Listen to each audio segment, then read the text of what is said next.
Oui, je crois son amour divin. Chaque promesse est dans la Bible mienne. Dieu notre Père Céleste, nous sommes dans ta maison, la maison de vie, la maison de paix, de bonheur et de bénédiction. Et c'est un grand privilège que nous avons reçu ce matin. Et nous sommes là, Père, pour que tu nous parles. Lorsque toi tu parles, c'est pour communiquer la vie.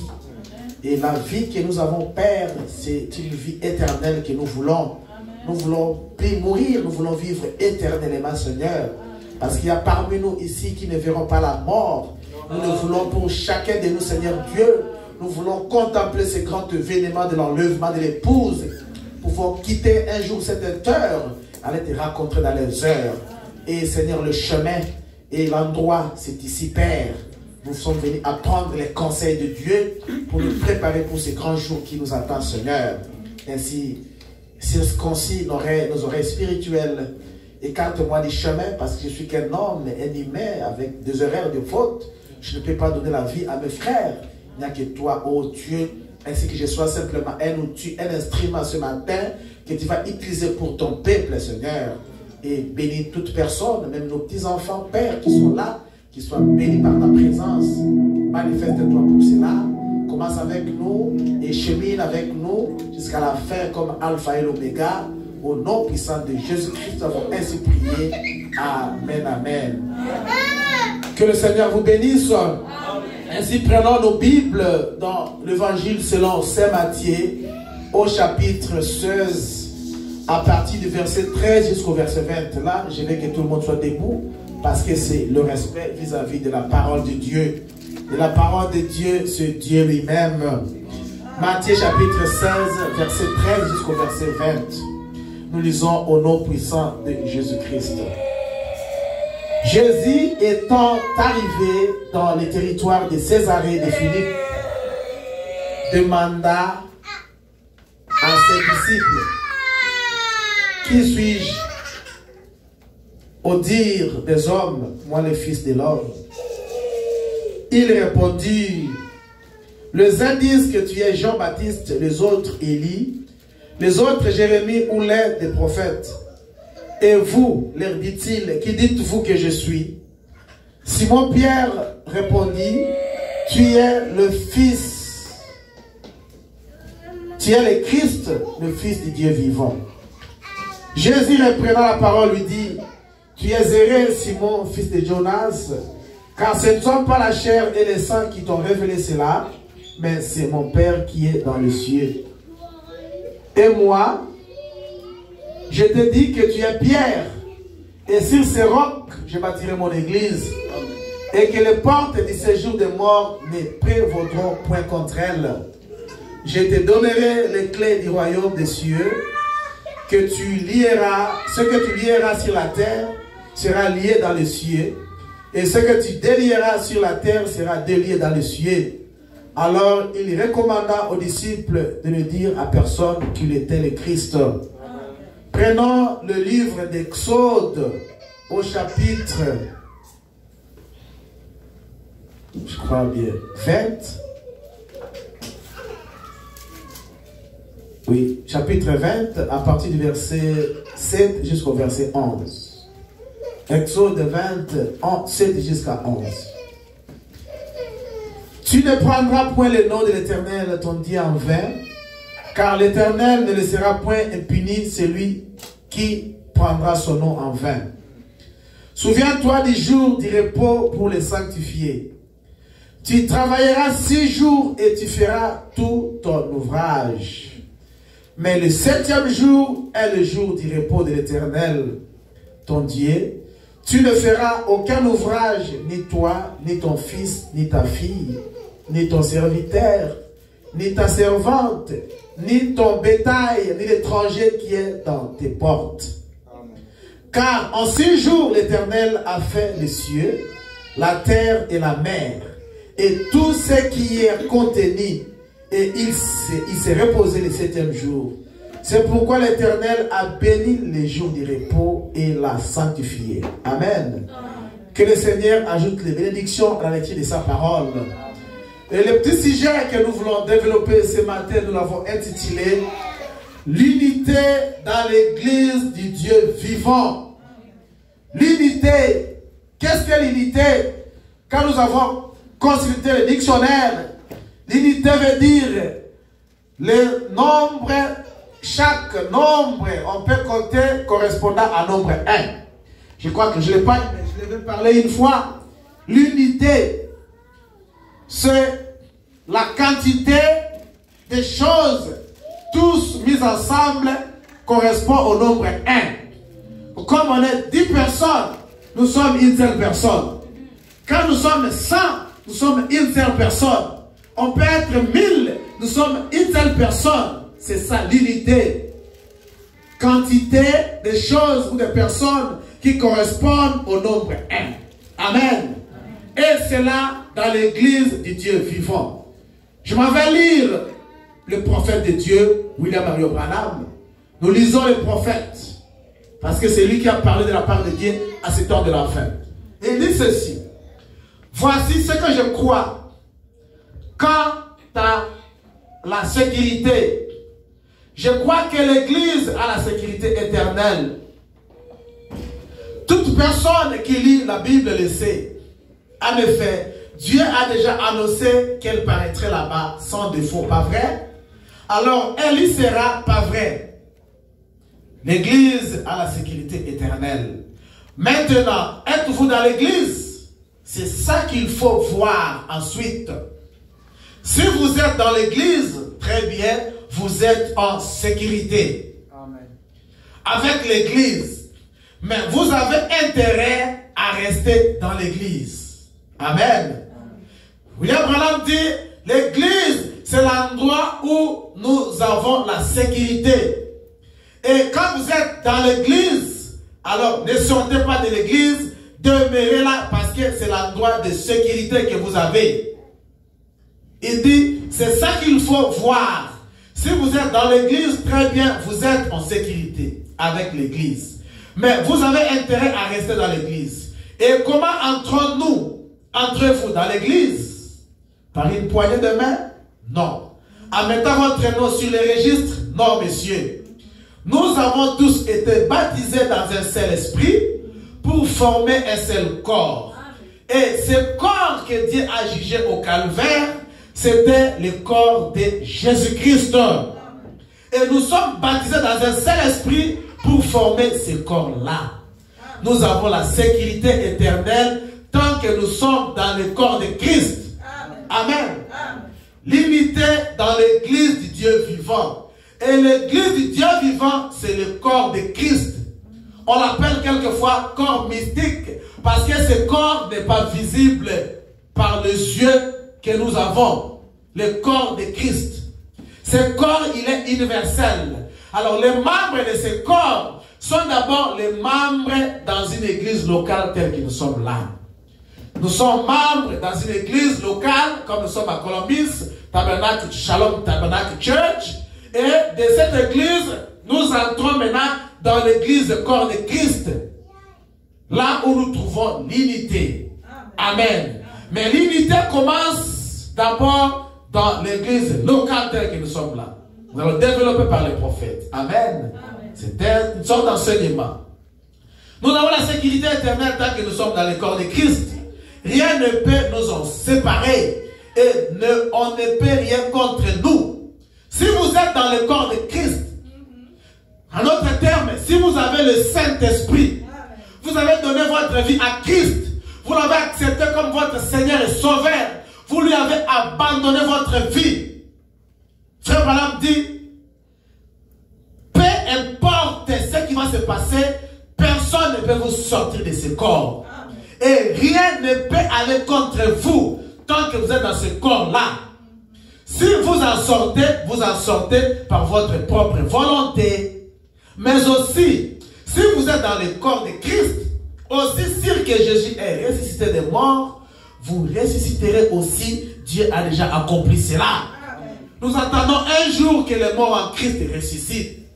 Ceux qui ressusciteront, ce sont les gens qui sont morts en Christ. Comment? Ils ont accepté Christ comme leur Seigneur et Sauveur. Ils sont allés à la tombe. C'est là aussi. Nous n'allons pas les dévancer pour rencontrer Jésus. Ils vont d'abord être ressuscités. Ensuite, nous qui serons vivants en ce moment-là, tous ensemble, nous allons monter comme l'avion quitte l'aéroport pour monter. Nous allons rencontrer notre Dieu, le Seigneur Jésus dans les airs. Amen. C'est une réalité, c'est un événement que nous attendons qui va se passer peut-être un de ces 4 matins. On appelle ça enlèvement de l'église. L'église sera enlevée, pas seulement l'église d'ici, toutes les églises qui sont membres du corps de Christ. Amen. Alors, dans la Bible, là, nous avons lu, dans Matthieu, il s'est passé quelque chose entre Jésus et ses disciples.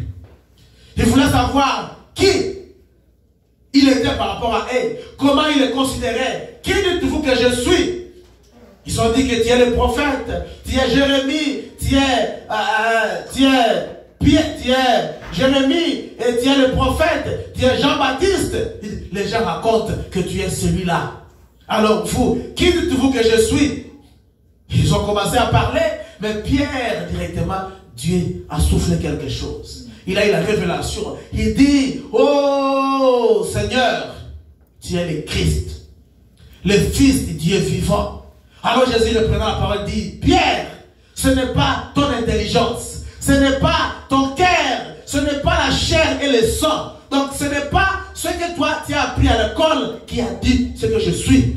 Mais c'est le Père qui est au ciel. C'est l'Esprit de Dieu qui t'a révélé. Alors, sur cette pierre, qui signifie la révélation, je bâtirai mon église. Notre Dieu a une église qu'il a bâtie. Il a promis de bâtir une église.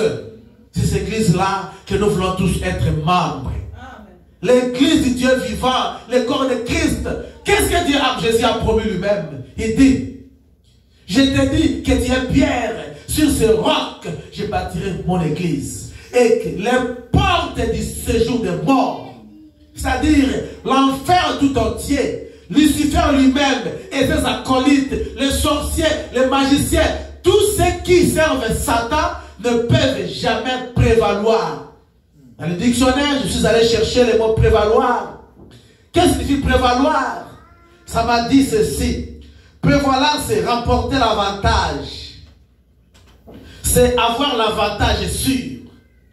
Il dit, Jésus dit, aucun démon, même Satan lui-même, ne peut pas avoir l'avantage sur vous, ne peut pas dominer sur vous, ne peut pas vaincre sur vous, ne peut pas vous gagner, ne peut pas vous mater, ne peut pas vous faire du mal, parce que vous êtes membre de ce corps. Et les rocs, personne ne peut bousculer les rochers. Dans les montagnes, au village, partout, le rocher des âges. Les rochers, il n'y a que Dieu qui peut les bousculer lui-même.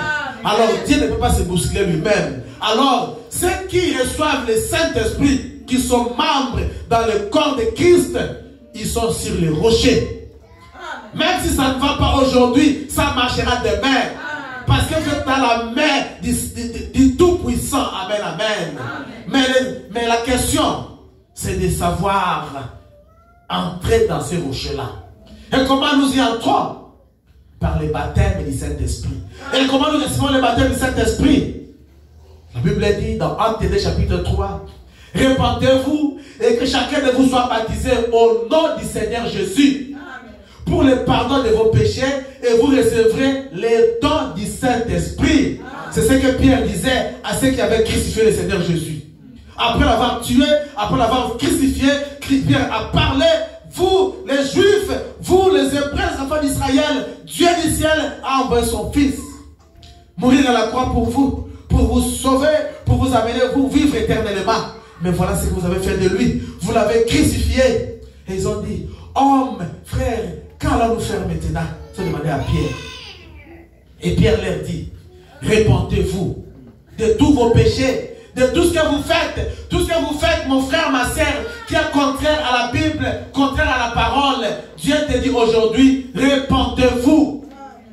Cherchez le Saint-Esprit. Et si vous n'êtes pas encore baptisé au nom du Seigneur Jésus, cherchez à recevoir le baptême au nom du Seigneur Jésus.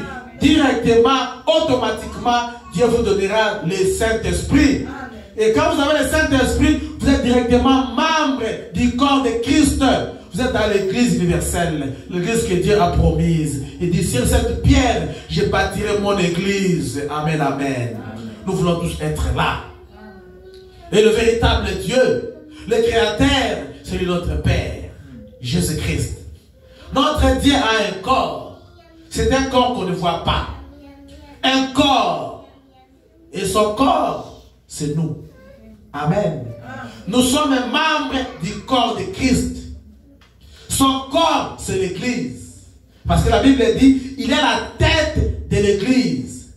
Le premier-né d'entre les créations. Les prémices, c'est lui. C'est pourquoi nous l'appelons grand frère. Jésus, il est ton grand frère. Si tu n'as pas de grand frère, Jésus est ton grand frère. Partout où tu es, si quelque chose ne va pas, appelez ton grand frère, il est là. Parce qu'il est le premier-né de toute la création. Amen, amen. Il est aussi ton Père. Le Père Céleste. Par Esaïe, il a dit, un enfant nous est né, un fils nous a donné, on l'appellera Prince de la paix, conseiller et Père éternel. Amen, amen. Où que tu sois, si tu te sens bloqué, appelle, invoque ton Père Céleste. C'est Jésus qui viendra te secourir. La Bible dit, il est le secours qui ne manque jamais dans la détresse. Il est le tout suffisant, le tout en tout. Amen. Le corps de Christ, c'est les chrétiens. C'est toi et c'est moi. Ces chrétiens, ils sont d'abord dans une église locale. Membres d'une église. Ils viennent à un endroit qu'on appelle église. Ils viennent pour faire quoi? Pour adorer, pour chanter, pour la gloire de leur Dieu. Amen, amen. Dans la prédication, question-réponse du mars, du 3 janvier 54, Frère Branham dit, le but pour lequel nous venons à l'église, au paragraphe 111, il dit ceci. Quelqu'un lui a posé la question. Pourriez-vous, s'il vous plaît, nous dire ce que notre Seigneur et Sauveur Jésus-Christ attend de nous quand nous entrons dans la maison de notre Seigneur pour adorer? Frère Branham dit très bien. C'est une bonne question. C'est une question tout à fait essentielle. Pour n'importe quelle église, Dieu s'attend à ce que vous veniez à cette maison, à l'église. Dieu s'attend. C'est le désir de Dieu. C'est la volonté de Dieu que le dimanche, vous veniez dans cette église, dans cette maison. Le dimanche, c'est le jour de Dieu. Nous avons lu dans Exode 20, chapitre, à partir du verset 7 jusqu'au verset 11. Dieu a travaillé pendant 6 jours. Même vous avez 6 jours pour le travail. Frère, la Bible dit, ni votre fils, ni votre fille, même pas votre bétail, ne le permettez pas le 7e jour d'aller faire quoi que ce soit. Amen. Amenez votre fils, amenez votre fille, même votre bétail. Si quelqu'un dans votre maison, amenez-le le dimanche pour adorer. Frère Branham dit, Dieu s'attend à ce que nous venions à cette maison, à l'église. Bon, celle-là, ce n'est qu'une question posée. Ce n'est pas une question sur l'écriture, mais en même temps, ça l'est. Il dit, attendez, je vais vous dire ce qu'il a dit. Premièrement, si vous voulez l'écriture, les gens sont censés venir à la maison de Dieu dans un seul but. Quel but? Celui d'adorer. De chanter des cantiques et d'adorer Dieu.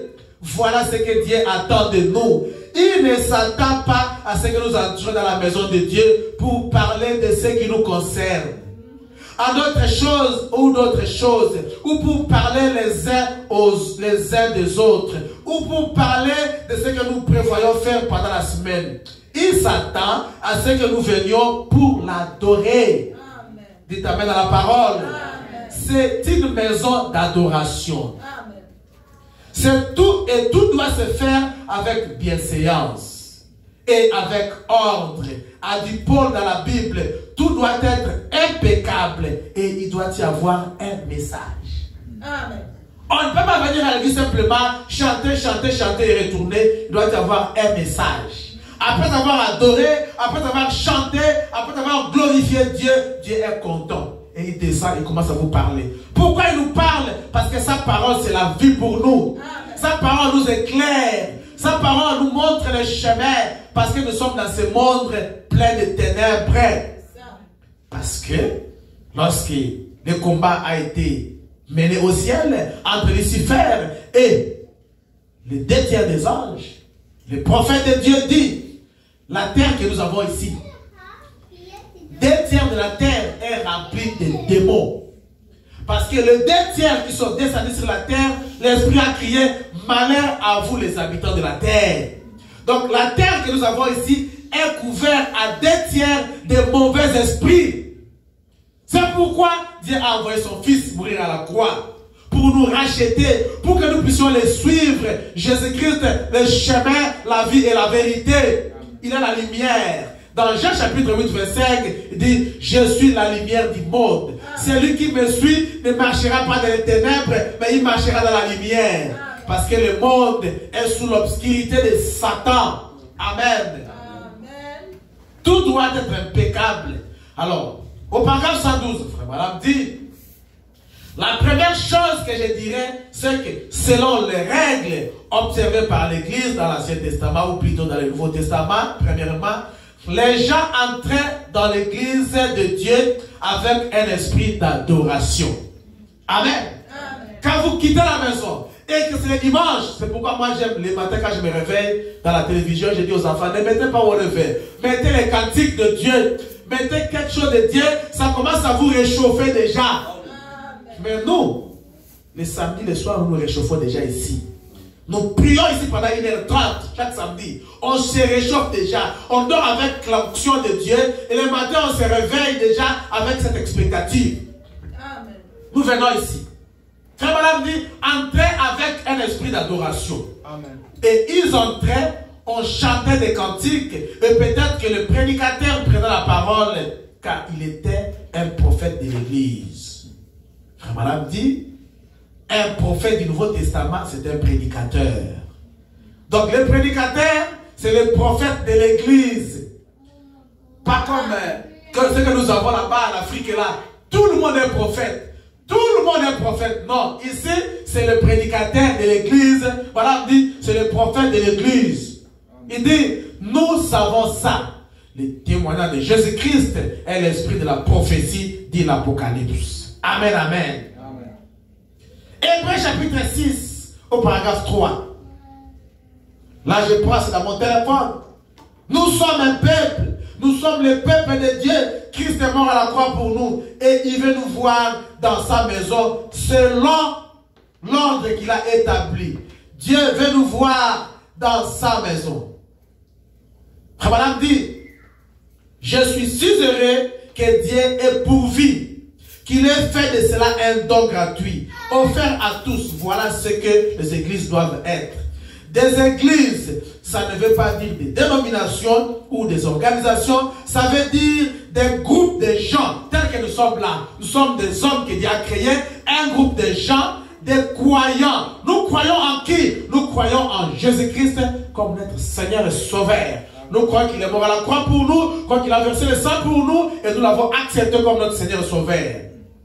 Alors, quand nous qui avons crié en Jésus comme notre Seigneur et Sauveur, nous nous retrouvons quelque part, c'est ça l'église. Et il dit l'église, tous ceux qui sont rassemblés, ils sont unis dans la communion de la parole de Dieu. Amen. Tel que nous sommes là, nous sommes unis dans la communion de la parole de Dieu. Et nous prêchons la parole, pourquoi? Pour que cette parole nous amène au ciel. Amen. Consultez les églises aujourd'hui. Toutes ces églises que vous voyez, les Africains là. Qu'est-ce qu'ils prêchent là-bas? Ils prêchent que les sorciers, ils ont lié ta vie, votre délivrance. Ils ne prêchent que le miracle et la délivrance et les sorciers. Non, nous on ne prêche pas ça. Nous prêchons aux gens de recevoir le Saint-Esprit. Quand ils ont le Saint-Esprit, ils sont membres du corps. Les sorciers, les magiciens sont incapables de faire quoi que ce soit. Même la famille, même si on vous a maudit, même s'il y a des gens dans votre famille, ils ne feront rien. Parce que Jésus a dit, il dit, les portes de séjour des morts ne peuvent jamais prévaloir sur cette église-là. Amen, amen. Nous prêchons le ciel. Nous voulons qu'un jour nous puissions nous retrouver au ciel. La Bible dit, cherchez premièrement le royaume des cieux et sa justice. Le reste, le matériel, le miracle. Vous faisiez ça par sur quoi? Amen, amen. Quand nous avons d'abord le Saint-Esprit, quand nous avons le ciel, quand nous avons déjà la vie éternelle, le reste des choses, Dieu connaît. Il connaît mon besoin, il connaît ton besoin, il connaît mon désir. Il va te donner même ça que tu le demandes. D'ailleurs, il fait beaucoup de choses pour toi que tu ne demandes même pas. Il te protège de beaucoup de choses que tu ne connais même pas. Peut-être la mort ce matin pouvait t'avoir. Peut-être qu'il serait déjà parti. Christ t'a protégé, tu ne sais pas. Pour toi, cherchez d'abord à être en communion avec lui. Cherchez d'abord à avoir l'intimité avec le Seigneur Jésus. Qu'il soit ton roi, qu'il soit ton maître, qu'il soit dans ton cœur, qu'il puisse remplir ta vie de sa bonté. Là, le reste des choses, ça commencera à venir. Et tu diras, miracle sur miracle. Amen, amen. C'est ce que nous voulons pour nous. Et dans la prédication, Éden de Satan, prêcher. Dans quelle ville? Prêcher à Jeffersonville, ici à Indiana. C'était le 29 mars 59. Au paragraphe, je crois bien, paragraphe 79. Frère Madame dit, 79. Il dit, maintenant, comparez l'Éden de Dieu avec celui de Satan. Dieu a un Éden. Parce que quand il a créé Adam et Ève, ils ont placé dans son Éden. Tout était pire. Adam et Ève étaient sans habit, mais ils ne connaissaient pas. Ils étaient dans la piété, voilés par le Saint-Esprit de Dieu. L'Éden de Dieu. Il n'y a pas de péché. Voilà, dit, comparez aujourd'hui avec l'Éden de Satan. Si vous voulez voir le vrai Éden de Satan, attendez seulement les sa mère. Vous allez vous imaginer l'Éden de Satan commence à aller. Amen, amen. Ça commence à partir. Frère Jean-Marie, quand on est parti à Oumat, il dit, papa, que le froid commence. Hein? Que le froid, frère, vous voulez la neige, ça commence, c'est 3 fois. Il dit, quand ça commence, toutes les femmes vont commencer à porter même des pantalons, pas des culottes comme ça. J'ai dit, tu as un peu raison. Parce que pendant l'hiver, là, en tout cas, là, les yeux un peu commencent bien. Mais pendant les summer, les culottes de jeans, mais ils ont des culottes ici. Regarde ça seulement pendant le... Oh my God. Ça, c'est les 2 tiers des anges tombés sur la terre qui font déshabiller les femmes comme ça. Amen, amen. La Bible dit, il y a une seule personne qui s'est déshabillée dans la Bible. Elle était possédée de démons. Si vous voyez une femme se déshabiller telle qu'elle porte là, elles sont remplies de mauvais esprits. Amen, amen. Mes frères, mes sœurs, filles du roi de gloire, des princesses, ne vous habillez pas comme ces femmes-là. Habillez-vous pour faire honneur au Seigneur Jésus. Que le monde dise que vous êtes devenus de vieilles femmes. Mais Dieu vous fera comme des mignonnes. Dieu vous fera, je ne sais pas quel mot je peux donner. Dieu va vous apprécier et il sera content. Si Dieu est content de vous, voyez comment vous êtes bénis. Amen, amen. Mais si le monde commence à aimer ce que vous faites là, vous êtes loin de Dieu. Le diable est content de vous. Amen. Comme on dit, comparez l'Éden de Dieu avec celui de Satan. Maintenant, après ces 6000 ans où il a perverti l'interprétation véritable de la parole de Dieu promise pour l'âge, maintenant, faisons la comparaison et voyons où nous en sommes. Par exemple, ce qu'il a fait à l'Église, à l'époque de Christ, de Jésus. Il a essayé d'empêcher le loyaux fils de Dieu de connaître la vérité. Ça, c'est à Dieu. Frère Madame dit, Dieu a placé ses fils et ses filles ici, ses attributs, pour qu'ils soient en communion avec lui en écoutant sa parole. Amen. Les buts pour lesquels Dieu nous a placés ici sur la terre, pour que nous puissions seulement l'écouter, lui nous parler. N'écoutez pas les hommes, vous dirigez, écoutez Dieu, parce que vous êtes brebis du Seigneur. Mes brebis connaissent ma voix et mes brebis me suivent. Suivez seulement le Seigneur Jésus, parce qu'à côté de Jésus, son ennemi est là. Il fait aussi son travail. Et Et le travail, quelquefois, il veut amener le dé à être semblable. Mais ceux de Dieu, nous les connaîtrons par leurs fruits. Amen, amen. On peut mettre toutes les femmes là. Je saurais que ça, c'est la fille de Dieu. Ça, c'est la fille du monde. On mettra le frère par-ci, par-là. Mais je verrai la réaction. Je verrai la vie, même dans la causerie, que celui-ci, c'est un fils de Dieu. Amen, amen. Mes sœurs, mes frères, soyez connectés à Christ le Seigneur.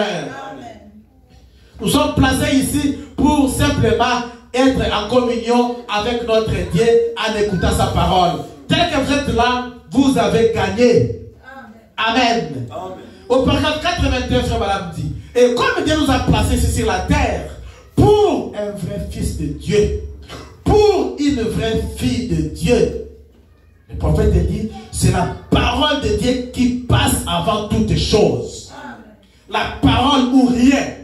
Vous la menez dans un stade qui n'est pas correct, il te dira, ma sœur, ce que tu fais ici, ce n'est pas la parole. Tu vois, moi j'ai pris, je suis dans le message, nous on ne fait pas ça, tu retournes. Quelqu'un commence une affaire et dit, non, moi je ne fais pas ça, moi je ne fais pas comme ça, nous on ne fait pas ça. Vous êtes qui? Nous sommes des chrétiens, nous le faisons à la manière de la Bible. Amen. Amen.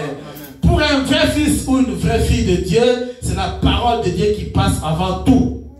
Peu importe ce que n'importe qui d'autre peut en dire, pour eux, c'est la parole de Dieu qui passe avant toutes les choses. Parole ou rien, avant toutes les choses, la parole. Et frère Madame dit, si vous entrez en relation avec les gens, si vous faites des affaires, si vous marchez, que ce soit la parole qui passe devant vous. Parce que la parole c'est quoi? C'est votre vie. La parole c'est quoi? C'est la chose qui va vous éclairer. Suivez l'évangile de selon Saint Jean au chapitre 1er. Je vais lire cela. Au commencement était la parole, et la parole était avec Dieu, et la parole était Dieu. Elle était au commencement avec Dieu. Toutes choses ont été faites par elle. Elle, c'est quoi? C'est la parole. Et rien de ce qui a été fait n'a été fait sans, rien de ce qui a été fait n'a été fait sans elle. Donc tout ce qui se trouve sur la terre a été fait par la parole. Cette parole qui était Dieu au commencement. Amen. 4. En elle était la vie. Donc dans la parole, il y a la vie. Et la vie était la lumière des hommes.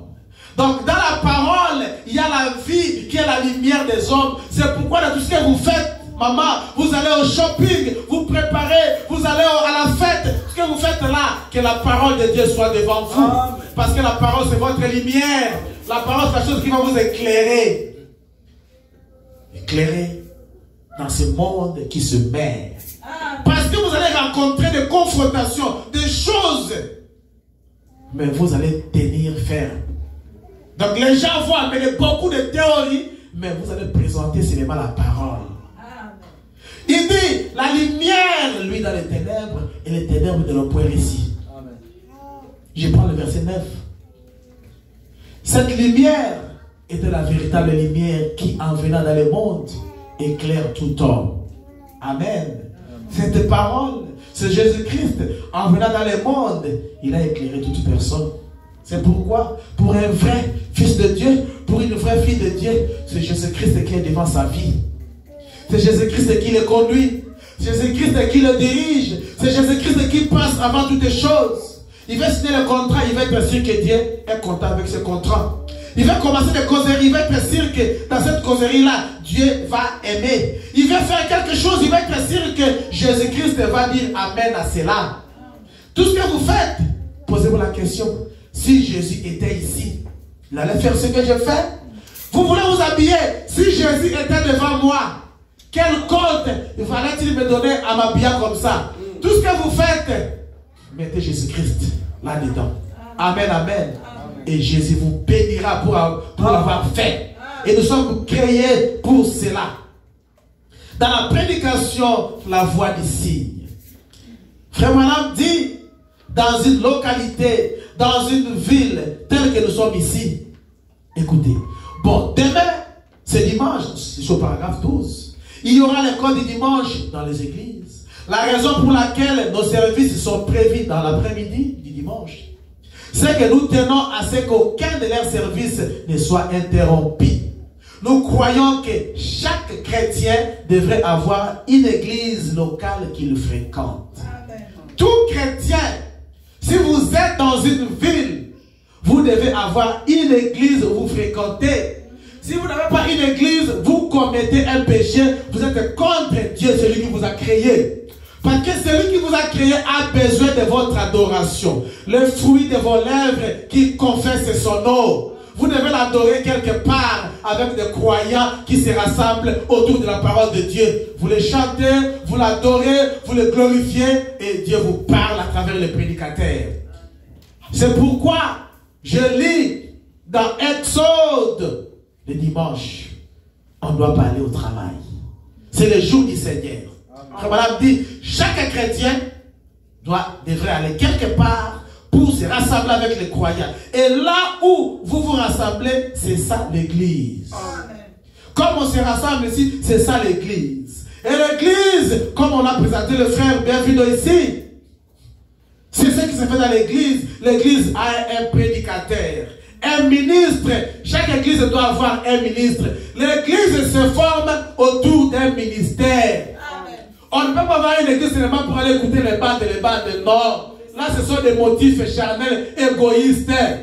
Parce que dans Ephésiens 4, il y a un travail qui a été donné aux Ephésiens 4 pour le perfectionnement des saints. Les Ephésiens 4 doivent avoir un ministère.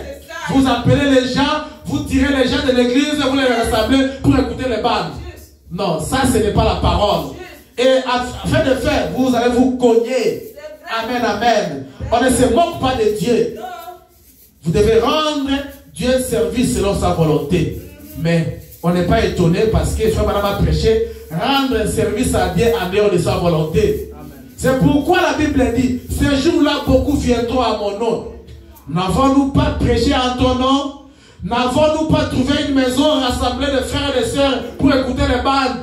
Dieu dit, je ne vous ai jamais appelé. Je ne vous ai pas appelé et je ne vous connais même pas.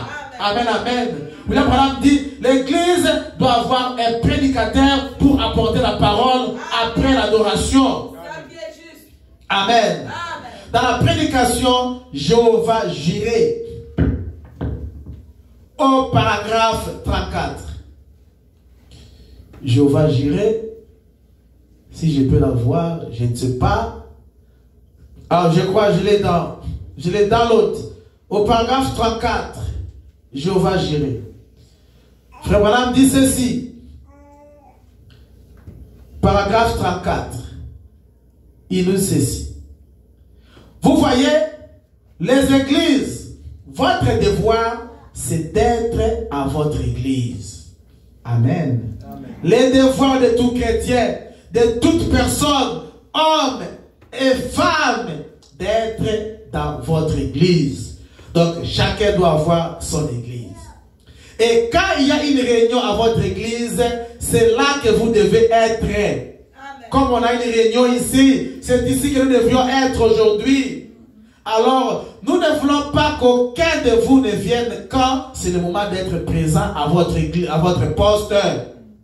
Si votre église fait des réunions de réveil et qu'au même moment, nous venons dans la ville où vous faites ces réunions de réveil, nous ne faisons pas ça volontairement, pas du tout. Parce que Branham voulait dire ceci. Quand il va dans une ville, les gens ont tendance de venir vers lui. Mais si votre église a le service à ce moment-là, allez dans votre église parce que tout chrétien doit avoir un endroit qu'il appelle son église, là où il soutient cette église par sa présence, Amen. Par ses offrandes et par ses dîmes. Tel que nous sommes là, c'est notre église, nous sommes membres de cette église-là. Madame dit, si votre église fait des réunions, allez. Nous ne faisons pas ça volontairement, pas du tout. Nous sommes ici dans un esprit de communion fraternelle chrétienne, de tolérance, avec des dispositions bienveillantes à l'égard de toutes les personnes, de toutes les églises. Amen, amen. L'église du Dieu vivant. Et Dieu veille sur son église. Dieu veille sur les membres de cette église. Dieu veille sur tous ceux qui sont dans son corps. le corps tel que je suis là, les doigts, il est important. Même l'ongle ici, il est important. Je l'ai vu avec mon bébé là. Il avait des démangeaisons ici. Je me dis, mais qui lui a donné cette intelligence, quand il y a des démangeaisons, de pousser son doigt et de commencer à se gratter? Donc, ce sont les ongles qui ont gratté, qui ont aidé le corps. Même les cheveux sont importants. Donc, tout membre dans le corps, il est important. Ne négligez pas votre frère, votre soeur. Il est important. Il vous aidera quelque part. Peut-être pas physiquement, mais il prie pour vous à la maison. Elle prie pour vous à la maison. Et c'est là qui fait la beauté de l'église. C'est là qui fait la connexion dans le corps de Christ. Et Dieu veille sur son église. Il contrôle tout. Madame dit, les yeux de Dieu parcourent toute la terre. Dieu connaît tout ce qui se passe dans son temple, dans son peuple. Et soyez sûrs que vous êtes là-dedans, dans cette église-là. Amen.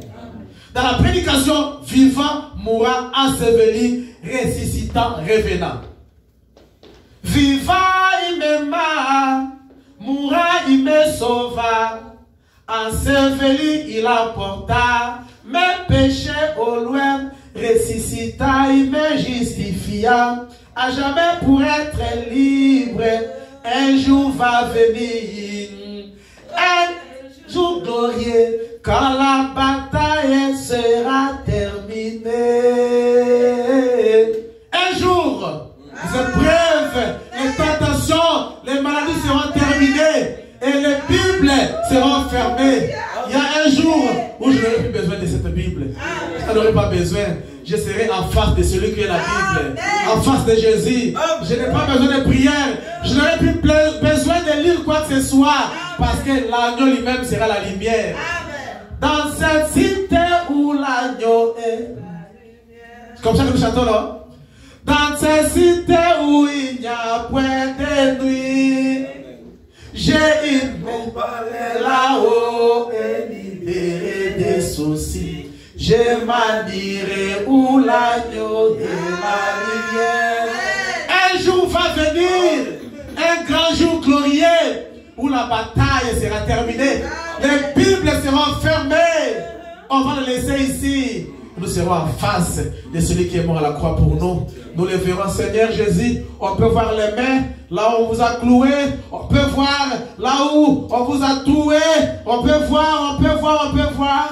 Il dira, venez voir, je suis mort à la croix pour vous. C'est une réalité, mes frères. C'est une réalité. À venir un jour. Alors, il est mort pour nous. Et dans la prédication, vivant, mourant, enseveli et revenant, écoutez les prédications de Branham. Vivant, c'est le Seigneur Jésus. Mourant, c'est lui. Enseveli, il est ressuscité, il est revenu à la vie. Amen. Et il a dit, puisque je vis, vous aussi vous vivrez. Amen. Nous vivons par sa parole. Amen. Amen. Paragraphe 19. Frère dit ceci. 19 jusqu'au paragraphe 20. Il dit, je suis content de savoir que on peut le trouver au milieu de ceux qui ont les cœurs brisés. Vous êtes dans l'église Dieu vivant. Vous avez un problème. Vous avez un cœur brisé. Vous avez une difficulté.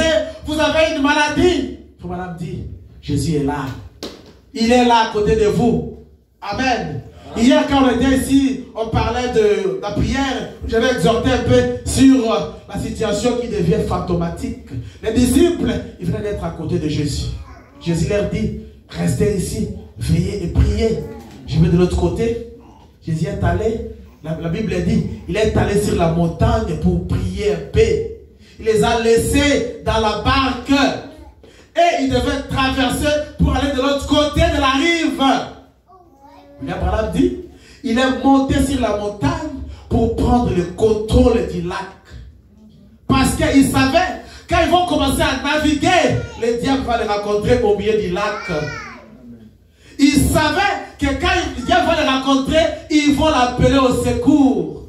Amen. Amen. Dieu connaît ton problème. Il connaît ta vie.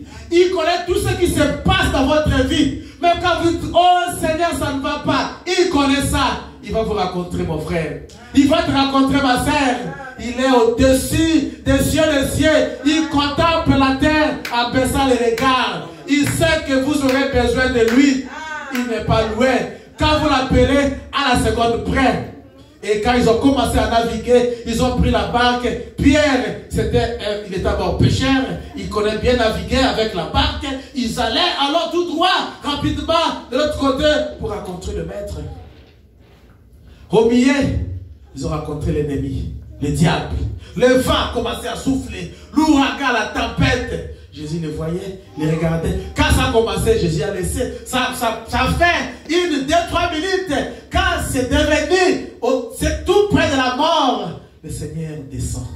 Ils ont commencé à avoir besoin de lui. Et ils savaient qu'ils vont avoir besoin de lui. Quand ils ont commencé à avoir besoin de lui, quand ils ont commencé à crier, oh Seigneur, oh Dieu, et directement il vient.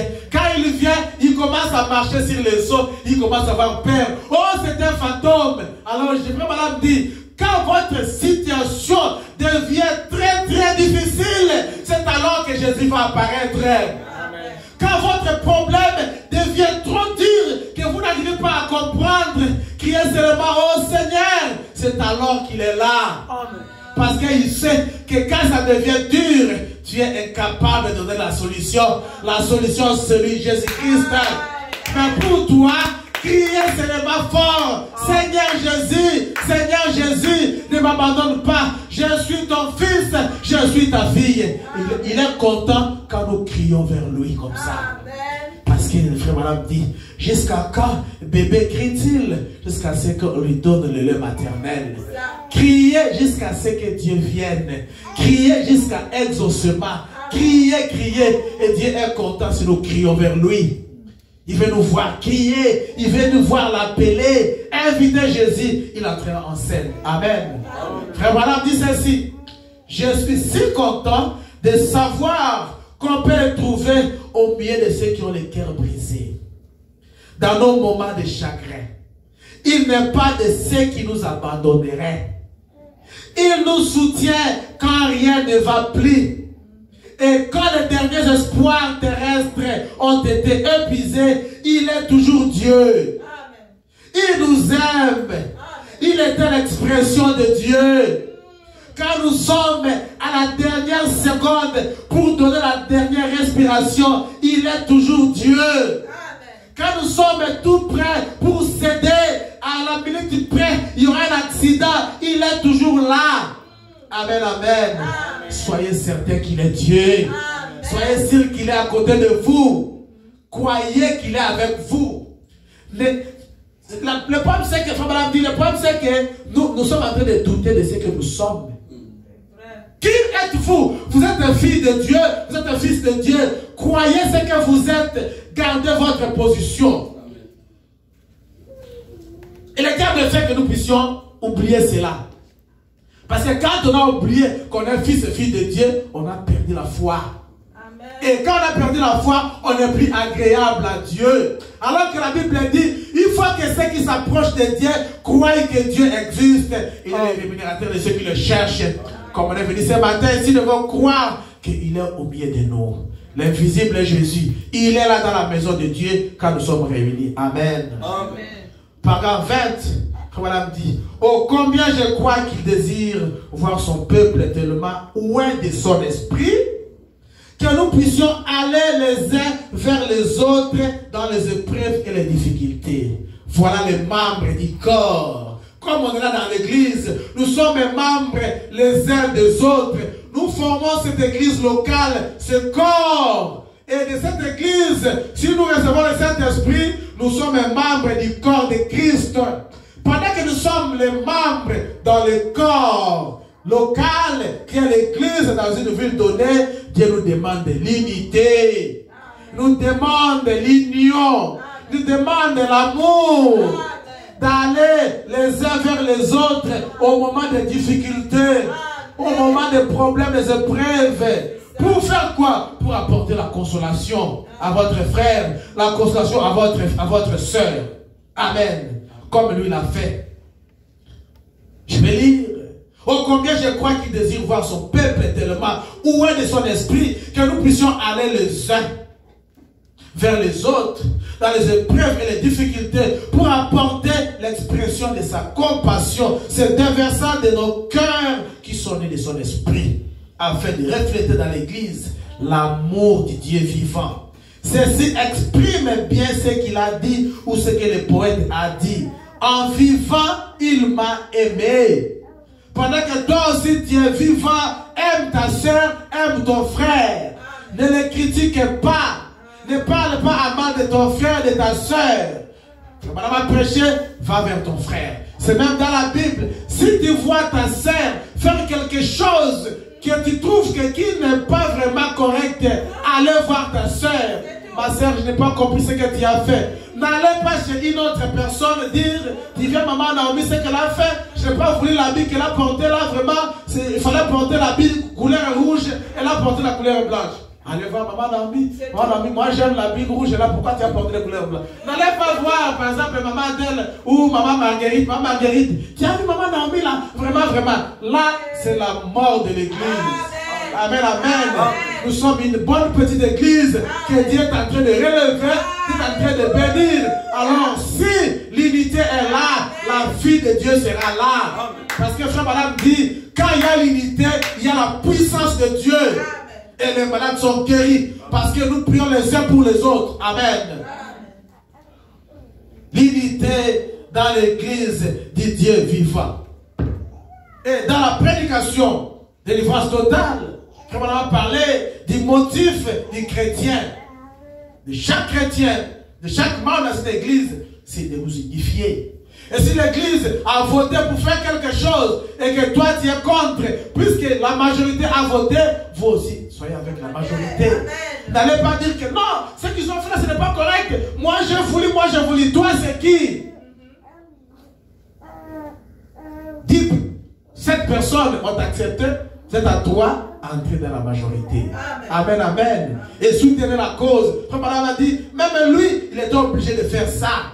Quand ils ont accepté de construire, lui aussi a dit, il était obligé d'accepter ce que l'église a voté. Mais il ne voulait pas cette construction-là. Mais puisque la majorité a dit oui, lui aussi il était faible. Parce que la majorité, c'est la voix de Dieu. L'unité dans l'église du Dieu vivant. Et dans la prédication, qu'est-ce que le Saint-Esprit? Frère Branham dit, nous allons lire au paragraphe 119, lisons les prophètes, écoutez ce qu'il dit, ce qui fait que quand on est ensemble, le bénéfice que nous avons. D'ailleurs, la Bible même dit, il est doux, agréable que le frère demeure ensemble. Et c'est là que Dieu fait descendre ses bénédictions et la vie pour l'éternité. Au paragraphe 118, je prends au milieu. Madame dit ceci. La prédication, qu'est-ce que le Saint-Esprit? Après qu'on les a bâtis de verges et menacés en disant, si jamais vous baptisez encore au nom de Jésus, oh, je voulais dire, c'est ça. Si jamais vous prêchez encore au nom de Jésus, que vous faites quoi que ce soit, vous aurez affaire à nous. Les disciples, on les a arrêtés, on les a coincés parce qu'ils étaient en train de parler au nom de Jésus. Le diable n'aime pas ces noms-là. Il n'aime pas ces noms-là. Mais puisqu'il n'aime pas ces noms-là, nous, on va prendre le nom de Jésus partout où nous allons. Prends le nom de Jésus avec toi. Ô toi, faible malheureux, quand les tentations surviennent, murmure ce nom en priant. Ô précieux nom si doux, espoir de la terre, joie du ciel. Sur la terre, le seul espoir que nous avons, c'est le nom de Jésus. Et au ciel, la joie qu'ils ont, c'est Jésus-Christ. Parce que la Bible dit, dans le ciel, sur la terre, il n'y a aucun autre nom qui nous a été donné, si ce n'est le nom de Jésus. Amen. Où que vous soyez, prononcez ce nom avec foi, vous verrez le miracle de Dieu. Ne craignez pas, même s'il y a 1h du matin, il y a l'emergency, l'enfant est malade, votre mari, votre frère est malade. Ne tremblez pas, ne tremblez pas. Vous avez le nom de Jésus à votre portée. Amen. Prononcez ce nom en prière. priant et vous verrez le miracle. Amen, amen. C'est le précieux nom, le nom qui fait trembler l'enfer tout entier, le nom de Jésus. Le merveilleux nom. Quel merveilleux nom est cela? Le nom de Jésus. Quand vous le prononcez avec la foi, vous verrez la gloire de Dieu. C'est pourquoi ces gens, les pharisiens, ils ont interdit les disciples de parler de ce nom-là, de prêcher à ce nom-là, parce que ce nom créait le désordre. Les gens les quittaient, ils allaient suivre ce nom-là. Alors ils les ont arrêtés. 119, frère madame dit, ils ont dit, c'est toute une menace que nous avons de la part de ces gens. Alors, nous devons aller vers les autres frères. Oh, c'est comme ça qu'il faut faire. C'est ce que frère madame dit. Quand ils les ont arrêtés, ils les ont relâchés, ils ont dit, nous sommes seuls, nous sommes menacés. Allons où se trouvent les autres frères. Amen. Frère madame voulait dire que quand vous êtes ensemble, vous êtes une force. Écoutez, quand ils sont allés vers les autres disciples, qu'est-ce qu'ils ont fait? Il dit, allons vers les autres frères. C'est comme ça qu'il faut faire. L'union fait la force. L'union fait la force. Ils ont dit, allons donc vers les autres frères pour voir ce qu'on peut faire. Ne décidez pas seul, mon frère. Si tu as un problème qui te tracasse, vois ta soeur. Partage avec ta soeur. Certainement qu'il va te parler à travers ta soeur. Ou tu peux voir un frère. Mon frère, j'ai tourmenté, j'ai tel problème. Certainement que Dieu te parlera. Pourquoi? Parce que tu le considères comme un fils de Dieu, comme une fille de Dieu. Et Dieu ne manque pas les témoins. Tu as un problème qui te dérange, va voir ton frère, voir ta soeur, ou voir le pasteur. C'est ça, ce qui se passe dans l'église du Dieu vivant. Et ce qui se passait dans l'église primitive, la première église, ils étaient ensemble, ils mangeaient ensemble. Celui-ci avait un champ, quand il le vendait, il prenait la récolte, il prenait l'argent, il distribuait aux autres. L'amour entre les frères. L'unité. Votre frère a quelque chose, que vous avez qui n'a pas. Allez lui donner. Comme un jour là, on était là. Directement, on voit papa revenir avec beaucoup de tomates. Il a pensé à nous. Je dis, voilà l'amour. Vous avez quelque chose. Vous trouvez que votre frère peut en avoir besoin. Même s'il en a, donnez-lui. C'est une marque d'amour. Il se dira, ah, mais j'ai déjà ça. Il me donne encore. Ça va aller tout droit dans son cœur. Il dira qu'il y a un Dieu au ciel. Parce qu'il n'y a que Dieu qui est l'amour. Amen. Amen. Et l'amour de Dieu n'a pas de murmure. Amen. Mais c'est du monde quand il donne. Vous voyez, c'est moi qui le donne. C'est moi qui le nourris. J'ai connu ça ici. Il y a une sœur là. Oh my God. Elle m'a pris comme son pasteur. C'est moi qui les ai fait venir de Kentucky. Elle est allée appliquer le food step. Elle a dit, en tout cas, maman d'elle, j'achète pour le pasteur ça. Il a acheté, je crois, un sac de semoule ou quelque chose comme ça à manger. Après, on a pris ça.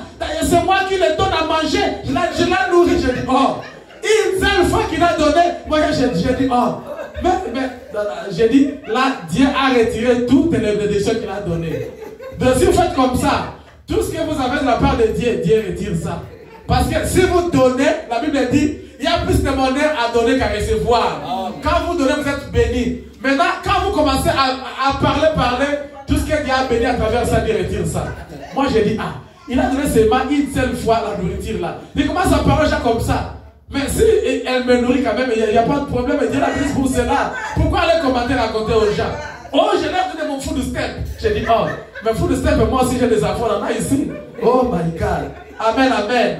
Quand vous donnez, donnez avec joie. Et oubliez, parce que la Bible dit, jette ton pain à la face des eaux, un jour tu le retrouveras. La face des eaux, vous prenez un pain, mettez même dans l'eau, le pain va se dissoudre. Vous n'allez plus avoir le pain, ça va devenir la poussière même de l'eau. Mais la Bible dit, si vous la jetez dans la face des eaux, les eaux qui coulent, vous jetez votre pain, ça va couler, ça vous quitte là. La Bible dit, un jour, vous allez rencontrer ce pain-là. C'est quoi? Quand vous faites du bien aux gens, c'est bien là vous allez rencontrer un jour. Amen. Amen, amen. Et faites cela sans murmure. Et Dieu sera content avec vous.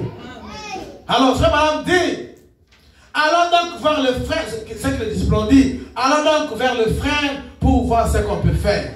Et là, ils se sont tous réunis. Ils racontaient différentes expériences. Après avoir été relâchés, ils allèrent vers le leur et racontèrent tout ce que les principaux sacrificateurs et les anciens leur avaient dit. Lorsqu'ils eurent entendu, qu'est-ce qu'ils ont fait? Ils élevèrent à Dieu leur voix tous ensemble. Voilà l'union, voilà l'unité. Quand vous avez un problème, voyez votre frère, votre sœur, ensemble, vous allez élever la voix vers Dieu. C'est-à-dire quoi? Vous allez prier et Dieu va donner la solution. Vous avez un problème, amenez ça à l'église.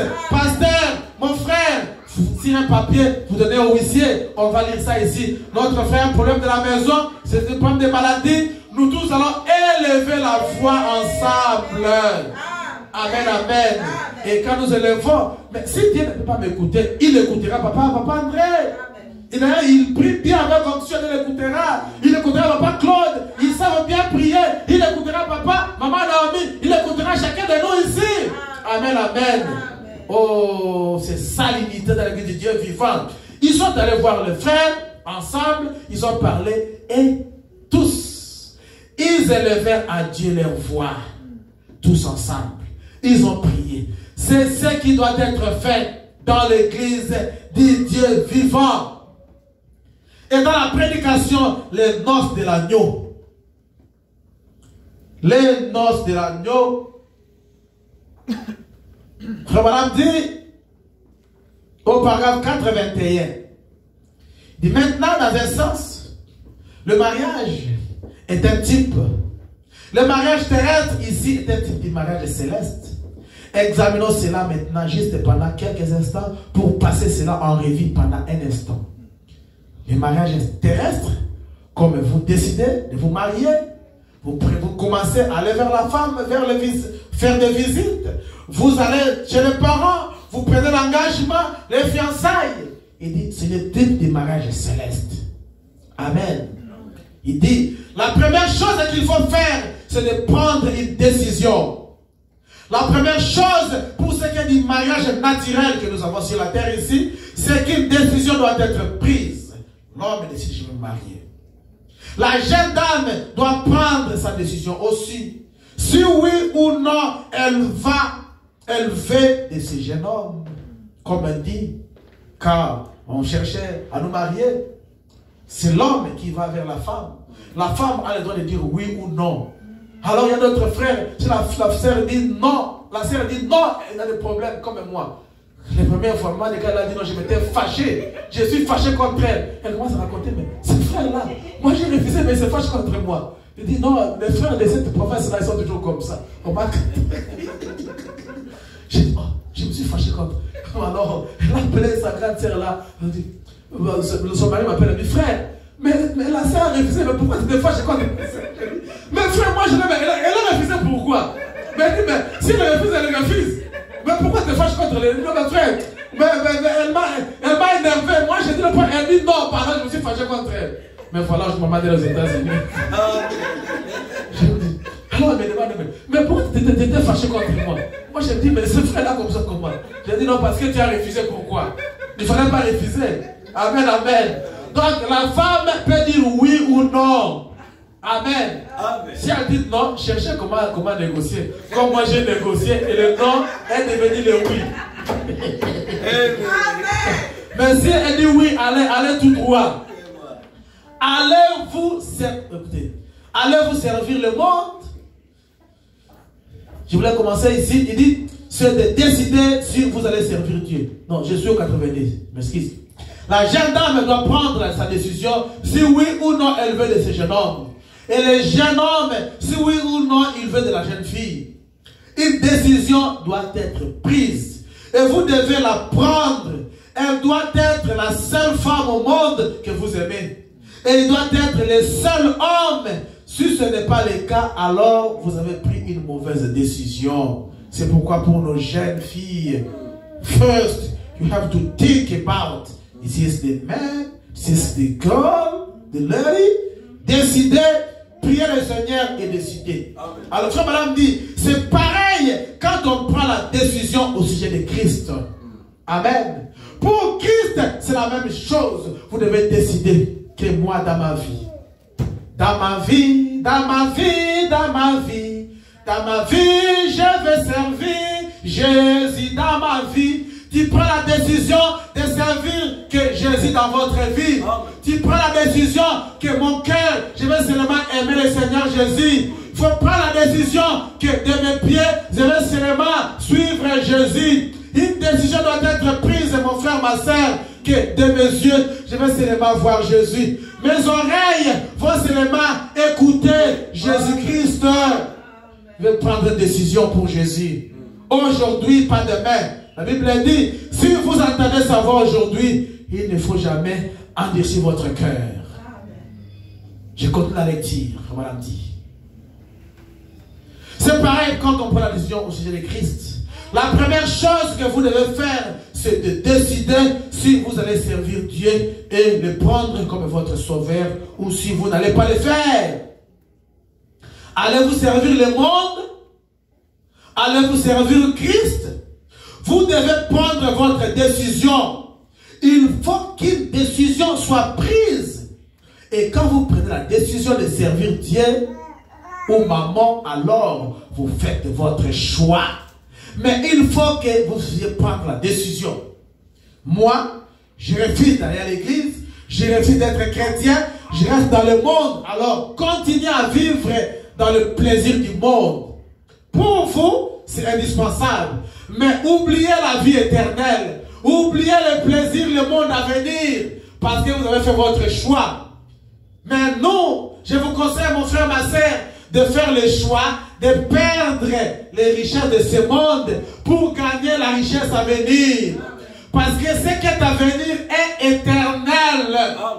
Le bonheur éternel qui n'a pas de fin. La vie éternelle, la joie éternelle, la bonne santé éternelle. Vous aurez des voitures éternelles que vous voulez. Des avions éternels. Ici, nous avons une courte vie, courte joie. Amen. Frère Madame dit, puis, une fois que vous avez pris la décision de le faire, alors viennent les fiançailles. Avec qui? Avec Christ. C'est où? C'est à l'autel qu'on le fait. Vous devez prendre un engagement pour cette union, pour que cette union soit possible. Venez devant Dieu, vous dites, oh Seigneur, je t'ai accepté comme mon Seigneur et Sauveur. Aujourd'hui, Seigneur, je t'invite dans mon cœur. Sois le mari de ma vie, le mari capable, le mari de mon âme. Sois celui qui me dirige, celui qui me guide. Je t'accepte, Jésus, comme mon Seigneur et mon Sauveur. Et c'est alors que Christ va commencer à dominer sur votre vie. Amen. Il devient votre mari capable. Là où votre mari est incapable d'arriver, Jésus-Christ sera là. Et là où votre femme est incapable de vous servir, Jésus sera là. Là où votre papa is unable to serve you, Jesus will be there to help you. Amen. Yes, sir. Yes, sir. Somewhere my daddy can help me. My daddy can do something for me. But Jesus is able to do that. Amen. If I'm sick, my daddy can heal me. He doesn't have, maybe he's just gonna pray for me. But somebody is a power man who heal people. Qui donne immortal life. My friend, exaucé. Immortal life, c'est Jésus-Christ. Amen, amen. C'est pourquoi prenez la décision. Aujourd'hui, il n'y a pas écouté parce que le frère se sentait pas bien. C'est pourquoi je profite pour les enfants. You have to decide for Jesus too. Take a decision for Jesus. Are you going to serve Jesus? Or are you going to follow your friend at school everywhere? Are you going to wear like the Bible say? Are you going to wear like the girl you see whatever? They are Satan brand. I can say that. Ne suivez pas les amis. Follow Jesus. You have to decide today. Take a decision. Me, in my life, I will follow Jesus. I like Jesus. I want Jesus. Only Jesus, Jesus, Jesus. Decide today. Not tomorrow. Amen, amen. Amen. You love Jesus. You need more Jesus. Prenez la décision. C'est à l'autel qu'on le fait. Voilà, dit. Et c'est pareil pour l'église de Christ. Il faut qu'il y ait un engagement envers Christ, un serment, un engagement, une histoire d'amour. Vous dites, depuis que j'ai crié au Seigneur, Seigneur, depuis que j'ai décidé de te suivre, Seigneur, oh, tu connais ma vie, oh mon Dieu. Chaque jour, Seigneur, je me réveille le matin, comme David a dit. Le matin, je me lève, je dresse une prière au Dieu de ma vie. Le soir arrive, je suis là à genoux, je parle à celui qui m'a créé. Une histoire d'amour avec Jésus-Christ. Comme il y a une histoire d'amour avec votre mari, avec votre femme, et il y a aussi une histoire d'amour avec le Seigneur Jésus. Amen. Love story with Jesus. Each one of you guys. Jesus. How do you love him? You have to love Jesus. He's wonderful. Beloved Jesus. Il est mort à la croix pour toi. Guys, Jesus, he loves you so much. Il aime les enfants. Il a dit, laissez les enfants venir vers moi parce que le royaume des cieux est comme ceux qui leur ressemblent. Il vous aime. Vous aussi aimez-les. Mais qu'est-ce que le diable a fait? Le diable, il a mis beaucoup de choses pour vous les enfants. Je ne cesse de le dire. Sur les ordinateurs que vous avez. Les computers, I know. Les tablettes que vous avez. Décidez aujourd'hui. You have to decide. Put away ce que papa a refusé. Put away ce que maman a refusé. Prenez ce que papa a dit de prendre parce que papa va te montrer le chemin. Amen, amen. Si maman dit ne faites pas ça, ne faites pas ça. Si papa dit venez, faites ceci, suivez ce que papa a dit. Follow what your daddy did because I know your daddy is a Christian. Your mom is a Christian too. Amen, amen. Parce que la Bible dit, on doit élever les enfants selon le Seigneur. Mon frère, dans l'église du Dieu vivant, doit régner l'unité. Dans l'église du Dieu vivant, doit régner l'amour. Et, frère Malam dit, dans l'église, il y a quelque chose qui détruit l'église. Ce sont des critiques. Amen. Ça détruit l'église. Ça tue l'église. Amen, amen. Dans la prédication Apocalypse chapitre 4, troisième partie, le trône de miséricorde, pressé à Jeffersonville, 61, mois d'août, voilà dit, oh petite église, je vous en conjure au nom du Seigneur Jésus de grandir dans la grâce de Dieu et de vous tenir ferme et de regarder vers le calvaire tout le temps, mon frère, ma soeur. Tout votre temps, à chaque instant, regardez toujours vers le calvaire, là où vous avez reçu votre salut. Là où le Seigneur a tout accompli pour vous. Que ça marche, que ça ne marche pas. Regardez toujours au calvaire parce que Frère Branham dit, ayez votre jour au calvaire et Dieu fera sa volonté pour vous. Le calvaire c'est quoi? C'est la souffrance. Le calvaire c'est quoi? C'est le sacrifice. Parce qu'à la croix, il est mort. Vous aussi, pour avoir la vie, vous devez mourir pour Christ. C'est-à-dire quoi? Vous débarrassez de tout ce qui est contraire à la parole de Dieu. Et ce n'est pas facile, c'est un sacrifice. C'est alors que Dieu fera sa volonté pour vous. C'est alors que Dieu vous bénira.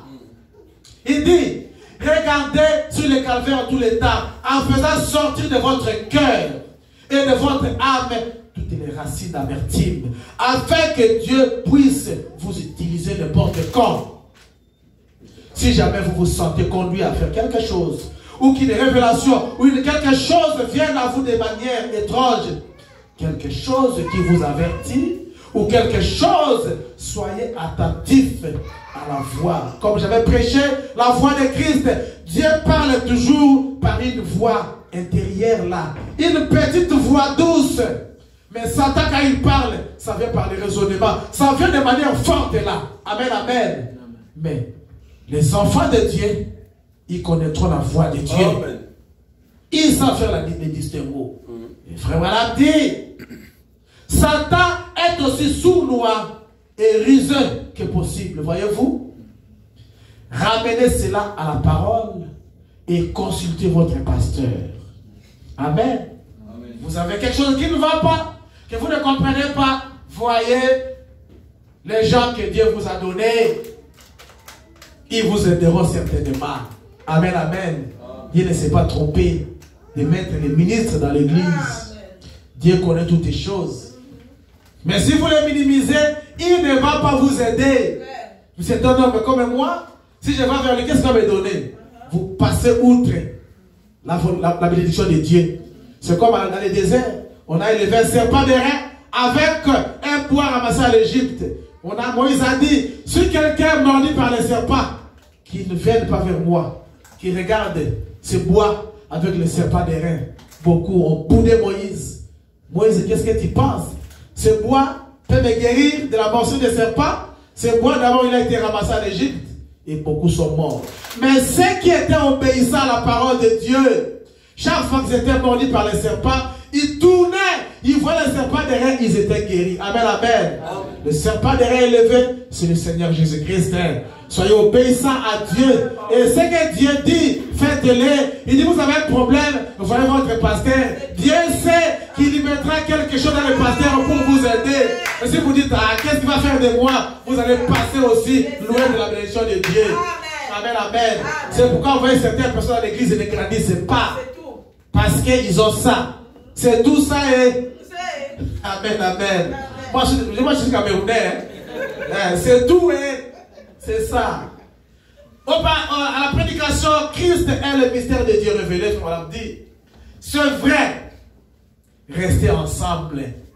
Si le frère, si vous pensez qu'il est un peu en erreur, ou la sœur, dites Seigneur, ne me laisse pas avoir la racine d'amertume s'élever, parce que cela l'affectera. Cela enlèvera Christ de ma vie.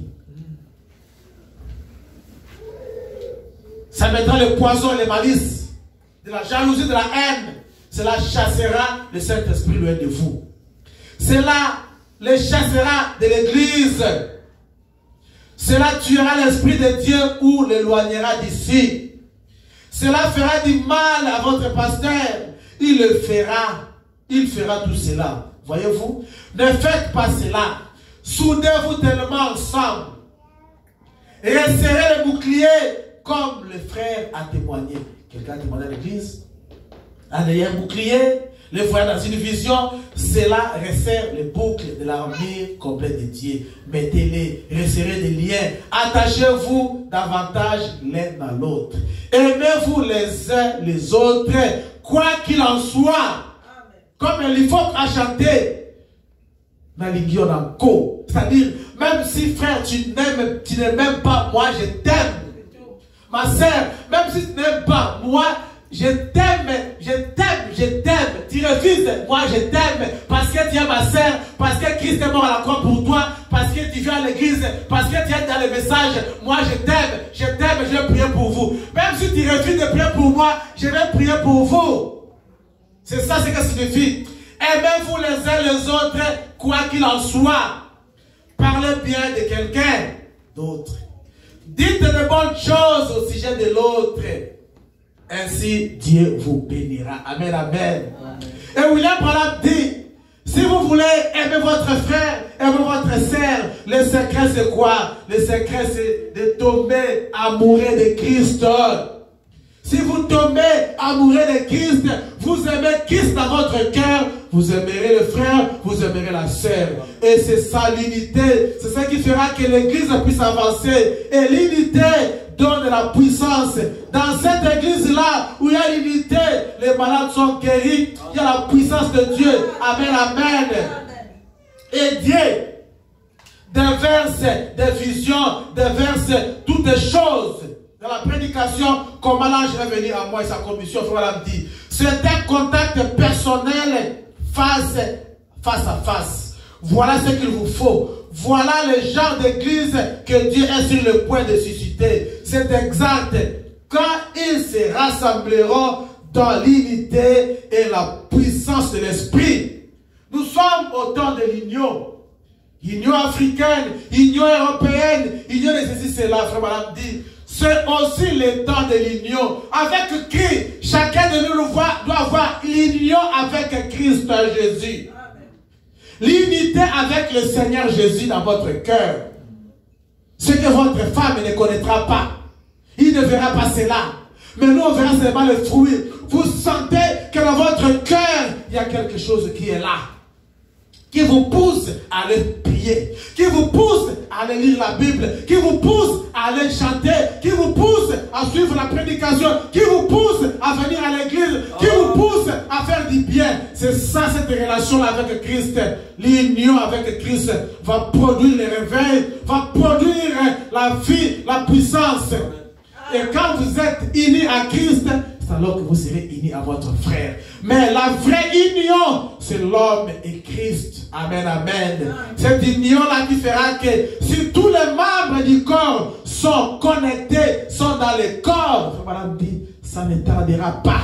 Christ descendra et il prendra son église, il va les amener au ciel. Nous attendons un événement d'une grande importance, un de ces 4 matins. Mais peut-être c'est moi, peut-être cette année, peut-être l'année prochaine, nous appelons la seconde venue. Mais avant cela, il faut que la dernière brebis puisse entrer dans le corps. On attend que le dernier, peut-être c'est une fille qui doit entrer dans l'arche. Peut-être c'est un homme qui doit entrer dans l'arche. Comment entrer dans l'arche? Prendre la décision d'accepter Christ comme Seigneur et Sauveur. Acceptez-le dans votre vie, donnez-lui votre vie. C'est alors que le bateau va commencer à rouler. C'est alors que Christ descendra pour nous amener au ciel. Amen, amen. L'unité avec Jésus-Christ dans votre cœur et l'unité avec votre frère dans l'église, ça nous fera la puissance et nous verrons la gloire de Dieu. Amen. Que le Seigneur vous bénisse.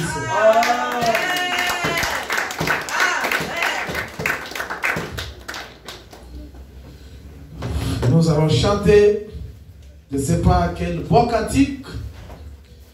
Jésus est merveilleux. Il est invisible aux humains, mais présent pour les siens. Amen.